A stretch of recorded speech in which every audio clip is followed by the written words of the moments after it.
Hello kids, कैसे हैं आप सब। आई होप आप सब हैप्पी होंगे और हेल्दी होंगे। तो चलिए शुरू करते हैं आज की मैथ्स क्लास और आज हम करेंगे फ्रैक्शंस। फर्स्ट हमारा है fractional number.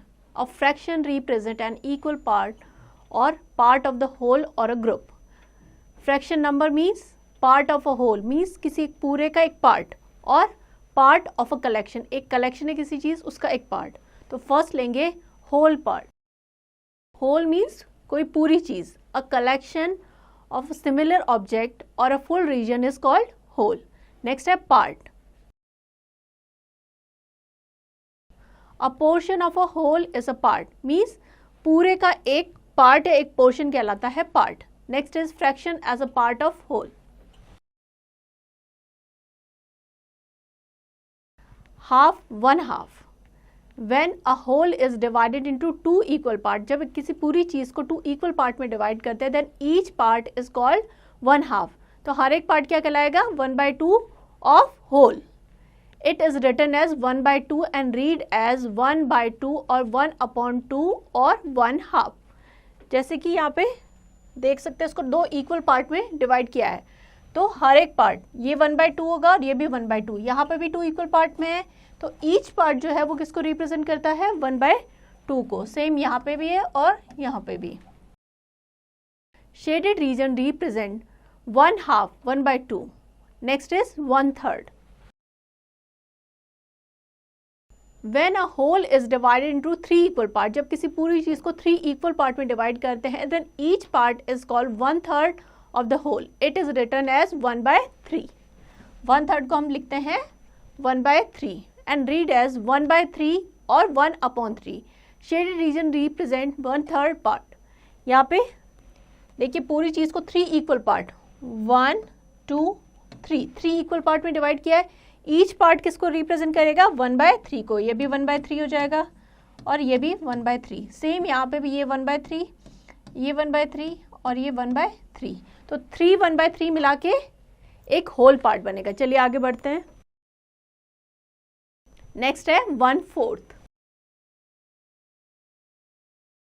When a whole is divided into 4 equal part, then each part is called 1/4 और 1/4। जब पूरी चीज को 4 इक्वल पार्ट में डिवाइड करते हैं, तो हर एक पार्ट क्या कहलाता है? 1/4 और 1/4 of the whole. It is written as 1/4 and read as 1/4 और 1/4 और अ क्वार्टर। यहाँ पे देखिए 4 इक्वल पार्ट में डिवाइड किया है, ईच पार्ट 1/4 को रिप्रेजेंट करेगा। ये भी 1/4, ये भी 1/4, ये भी 1/4। तो 4 1/4 मिला के एक होल पार्ट बनेगा। सेम यहाँ पे 4 इक्वल पार्ट है, हर एक पार्ट 1/4 को रिप्रेजेंट करेगा। तो शेडेड रीजन जो है, ये कलर्ड या शेडेड रीजन है, वो किसको रिप्रेजेंट कर रहा है? 1/4 को। Next is similarly. If a whole is divided into 5 equal parts, then each part is called 1/5 of the whole. अगर 5 इक्वल पार्ट में डिवाइड करेंगे तो हर एक पार्ट किसको रिप्रेजेंट करेगा? 1/5 को। It is written as 1/5 and read as 1/5 और 1/5। 5 इक्वल पार्ट है, हर एक पार्ट 1/5, ये भी 1/5, ये भी 1/5, 1/5, 1/5 and 1/5। Understand? Shaded region represent the 1/5 part or 1/5. If the whole is divided into 6 equal part, each part is called the 1/6 of the whole. It is written as 1/6 and read as 1/6 और 1/6। तो यहाँ पे क्या होगा? 6 equal part है, तो हर एक हो जाएगा 1/6, 1/6, 1/6, 1/6, 1/6। ये जो है, ये शेडेड पार्ट, ये किसको रिप्रेजेंट कर रहा है? 1/6 पार्ट को। If the whole is divided into 7 equal part, it is called 1/7 of the whole. अगर 7 इक्वल पार्ट है तो एक पार्ट कितना हो जाएगा? 1/7। It is written as 1/7 and read as 1/7 by और 1/7। तो हर एक पार्ट कितना हो जाएगा? 1/7। ये शेडेड पार्ट जो है वो किसको रिप्रेजेंट कर रहा है? 1/7 को। अंडरस्टैंड? चलिए आगे बढ़ते हैं। नेक्स्ट है if the whole is divided into 8 equal part, each part किसको रिप्रेजेंट करेगा? 1/8 of whole. It is written as 1/8 and read as 1/8 और 1/8। 8 इक्वल पार्ट है, 1 2 3 4 5 6 7 8, तो ईच पार्ट किसको रिप्रेजेंट करेगा? 1/8 को। ये शेडेड पार्ट है, ये 1/8 को रिप्रेजेंट कर रहा है। Understand? If the whole is divided into 9 equal part, each part is called 1/9 of the whole.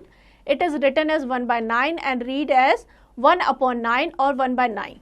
9 equal part है तो हर एक पार्ट 1/9 को रिप्रेजेंट करेगा। जो शेडेड पार्ट है ये 1/9 को रिप्रेजेंट कर रहा है।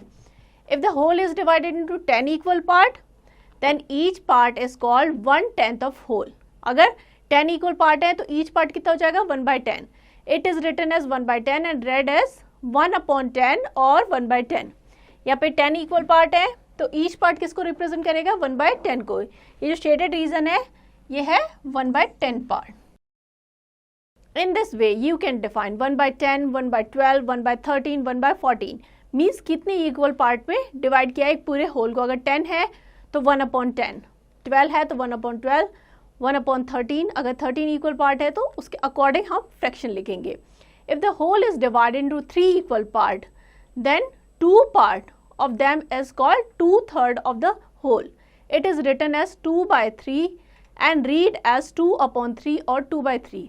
यहाँ पे देखिए 3 इक्वल पार्ट में डिवाइड किया गया है पूरे होल को, 2 पार्ट शेडेड है, तो 2 शेडेड पार्ट किसको रिप्रेजेंट कर रहे हैं? उनका फ्रैक्शन क्या है? 2/3। 3 में से 2 पार्ट जो है वो शेडेड है। चलिए आगे बढ़ते हैं। If the whole is divided into 4 equal part, then 3 part of them is called the 3/4 of the whole. It is written as 3/4 and read as 3/4 और 3/4। अगर 4 इक्वल पार्ट में डिवाइड किया गया है और 3 पार्ट शेडेड है तो ये 3 शेडेड पार्ट किसको रिप्रेजेंट करेंगे? 3/4 फ्रैक्शन को। इसको लिखेंगे 3/4। In this way you can define 4/5। 4/5 means 5 equal part हैं, उसमें से 4 शेडेड है। ऐसे 3/5, 2/5, 1/5, 6/7, 5/7, 4/7, 3/7, 2/7, 1/7, 7/8, 5/8, 3/8 एटसेट्रा, ये सारे फ्रैक्शन होंगे। एग्जाम्पल लेते हैं। Right the fraction for 2 and 5। 2 divided by 5 क्या हो जाएगा? 2 इंटू 1/5 इक्वल्स टू हो जाएगा 2/5। 2 न्यूमरेटर हो जाएगा और 5 डिनोमिनेटर, तो फ्रैक्शन क्या हो जाएगा? 2/5। तो इस तरीके से कर सकते हैं। चलिए आगे बढ़ते हैं। ये एक्सरसाइज है, ये आपको खुद से प्रैक्टिस करनी है। नेक्स्ट पेज पे मूव करते हैं। नेक्स्ट हम करेंगे numerator and denominator. Every fraction has 2 numerals. These numerals are separated by small line. Fraction में 2 न्यूमरल्स होते हैं, उनको एक लाइन से सेपरेट करते हैं, called bar. The numeral above the bar is called numerator and numeral below the bar is called the denominator. जो बार के ऊपर होता है वो होता है न्यूमरेटर और जो नीचे होता है वो क्या कहलाता है? Denominator. For example 5 is the numerator, ये बार है, और 9 क्या है? हमारा डिनोमिनेटर। तो फ्रैक्शन क्या हो जाएगा हमारा? 5/9। अंडरस्टैंड? जो बार के ऊपर है वो न्यूमरेटर, नीचे जो है वो क्या हो जाएगा? Denominator. Always remember denominator tells us how many part a whole has been divided. Means denominator का मतलब है कितने होल पार्ट में डिवाइड किया गया है, and the numerator tell us how many part of them are taken, means कितने part लिए गए उसमें से। नेक्स्ट हमारा है unit fraction. Unit means 1। If the numerator of the fraction is 1 then it is called unit fraction. अगर हमारा numerator 1 है तो वो क्या कहलाएगा? Unit fraction. फॉर एग्जाम्पल 1/2, 1/3, 1/4, 1/5, इस सब में क्या है? न्यूमरेटर 1 है तो ये क्या हो जाएंगे? Unit fraction. Are unit fraction because your numerator is 1। Next example लेते हैं। Find 1/7 of 63 oranges. 63 ऑरेंजेस है, टोटल कितने हैं? 63। उसका 1/7 फाइंड आउट करना है तो हम क्या लिखेंगे? 63 का 1/7 है तो 63 इंटू 1/7 और 1/7 इंटू 63, 7 1 से 7 हो जाएगा, 7 9 जा 63, तो कितने आ जाएंगे? 9 ऑरेंजेस। इस तरीके से हम निकाल सकते हैं। नेक्स्ट हमारा है Asma Shaheen has 36 balls, how many balls make 4/9 of it. 4/9 निकालना है 36 का, तो 4/9 इंटू 36, 9 1 जा 9, 9 4 जा 36, 4 4 जा 16। तो इस तरीके से किसी भी फ्रैक्शन का जो पार्ट है हम फाइंड आउट कर सकते हैं। चलिए आगे बढ़ते हैं। ये एक्सरसाइज है, ये आपको खुद से प्रैक्टिस करनी है। आगे बढ़ते हैं। नेक्स्ट हम करेंगे इक्विवेलेंट फ्रैक्शन। इक्विवेलेंट मीन्स जिसकी वैल्यू इक्वल हो। If you multiply the numerator and denominator of given fraction by the same number except 0 then you get the equivalent fraction. अगर आप किसी गिवन फ्रैक्शन के न्यूमरेटर और denominator को same number से multiply करें 0 को छोड़ के, तो जो फ्रैक्शन मिलेगा वो क्या होगा? Equivalent fraction. लाइक 1/2 है, यहाँ आपने ऊपर और नीचे न्यूमरेटर और डिनोमिनेटर दोनों को 2 से मल्टीप्लाई किया तो क्या आ गया? 2/2। ऊपर नीचे 3 से किया तो 3/6 और ऊपर नीचे 4 से किया तो 4/8।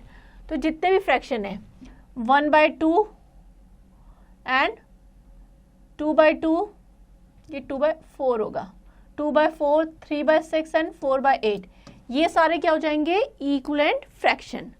2 or more fraction that represent the same amount are called equivalent fraction. उनकी वैल्यू क्या होती है? इक्वल होती है। Equivalent fraction of a given fraction can be obtained. First किस तरीके से निकाल सकते हैं हम इक्विवेलेंट फ्रैक्शन, वो समझेंगे।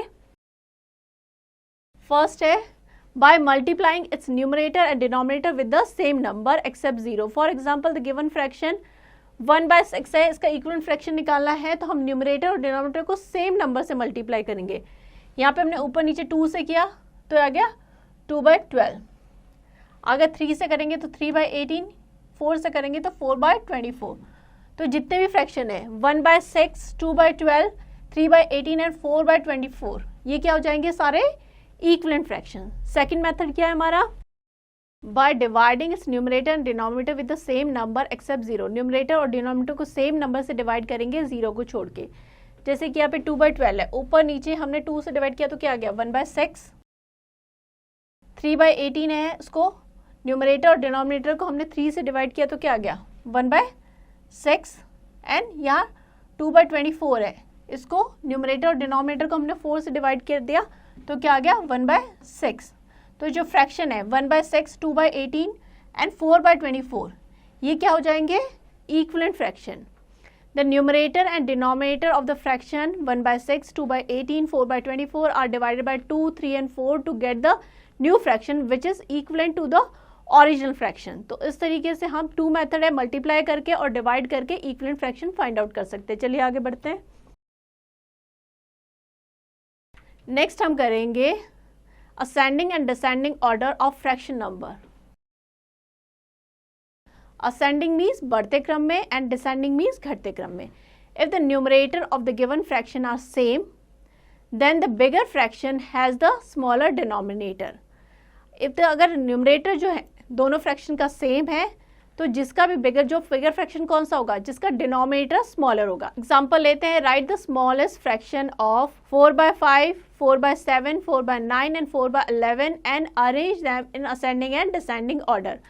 हमें फ्रैक्शंस दे रखे हैं, देखिए सब में जो न्यूमरेटर है सेम है, यहाँ पे भी 4 है, यहाँ पे भी 4, यहाँ पे भी 4, यहाँ पे भी 4। So here the fraction have the same numerator 4 as the denominator 11 is the greatest among 5, 7 and 9, therefore the fraction 4/11 is the smallest one. सबसे छोटा कौन सा हो जाएगा? 4/11, क्योंकि न्यूमरेटर सब में सेम है तो जिसका भी डिनोमिनेटर सबसे बड़ा होगा वो फ्रैक्शन सबसे छोटा होगा। तो कौन सा हो जाएगा? 4/11।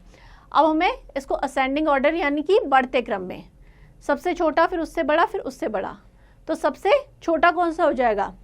4/11, फिर हो जाएगा 4/9, फिर 4/7 एंड 4/5 जो होगा वो सबसे बड़ा होगा।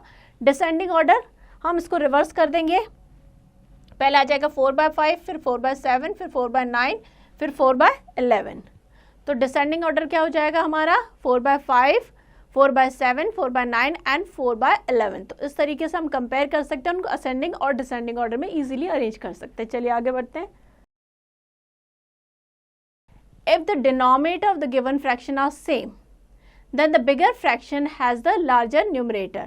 अगर डिनोमिनेटर सेम है तो जिसका भी न्यूमरेटर ग्रेटर होगा वो फ्रैक्शन बड़ा होगा। एग्जाम्पल लेते हैं, right the greatest fraction in 5/6, 4/6, 3/6, 2/6 and arrange them in ascending and descending order.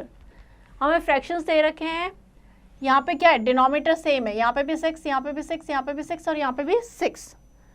तो जिसका भी न्यूमरेटर जो होगा वो ग्रेटर होगा, वो क्या होगा, सबसे बड़ा। तो 5/6 है, वो जो हो जाएगा वो सबसे ग्रेटेस्ट हो जाएगा, बिकॉज उसका न्यूमरेटर जो है वो सबसे बड़ा है। Here the fraction have the same denominator 6 as the numerator 5 is the greatest among 2, 3 and 4, therefore the fraction 5/6 is the greatest one। अब असेंडिंग ऑर्डर में अरेंज करना है, यानी कि बढ़ते क्रम में। तो 2/6 जो है वो सबसे छोटा हो जाएगा, फिर 3/6, फिर 4/6, फिर 5/6। ये असेंडिंग ऑर्डर हो गया। डिसेंडिंग ऑर्डर मीन्स घटते क्रम में, तो सबसे बड़ा कौन सा हो जाएगा, 5/6, फिर 4/6, फिर 6/3, फिर ये 3/6 हो जाएगा, देन 2/6। तो इस तरीके से हम इनको डिसेंडिंग और असेंडिंग ऑर्डर में अरेंज कर लेंगे और कंपेयर कर सकते हैं कि कौन सा फ्रैक्शन बड़ा है और कौन सा छोटा है। चलिए आगे बढ़ते हैं। ये एक्सरसाइजेस है, ये आप खुद प्रैक्टिस कीजिएगा। हम आगे बढ़ते हैं। अब हम करेंगे addition and subtraction of like fractions. Like fraction क्या होता है, ऐसे फ्रैक्शन जिनका डिनोमिनेटर सेम हो। तो यहाँ पे हमें ये फ्रैक्शन दे रखा है, ये हो जाएगा 1/4, ये हो जाएगा 2/4। तो दोनों में डिनोमिनेटर क्या है, 4, दैट मीन्स ये क्या है, लाइक फ्रैक्शन।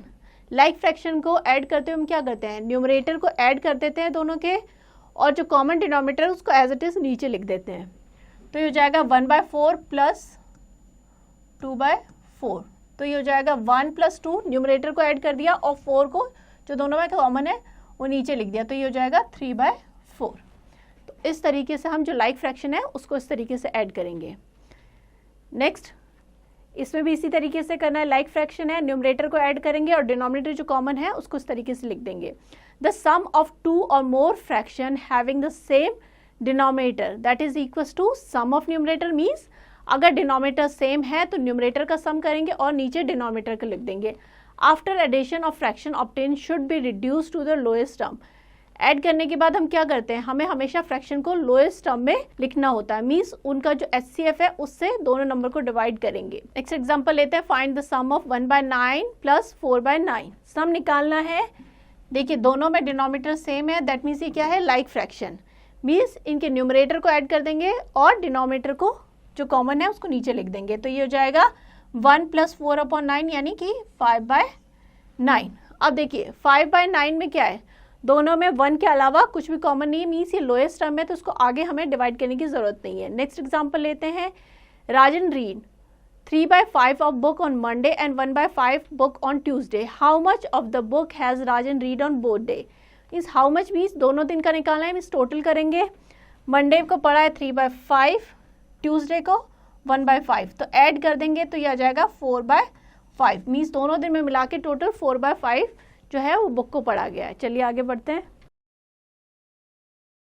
नेक्स्ट है subtraction of like fraction.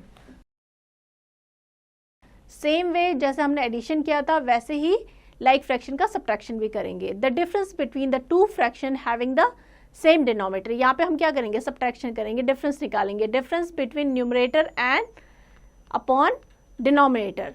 Means जो न्यूमरेटर है उसका डिफरेंस निकाल देंगे, अपॉन में क्या लिख देंगे, डिनोमिनेटर को। एग्जांपल लेते हैं। Find the difference between 2/7 and 5/7। हमें डिफरेंस निकालना है तो जो ग्रेटर यानी बड़ा फ्रैक्शन होगा, यानी 5/7 को हम पहले लिखेंगे 5/7 - 2/7।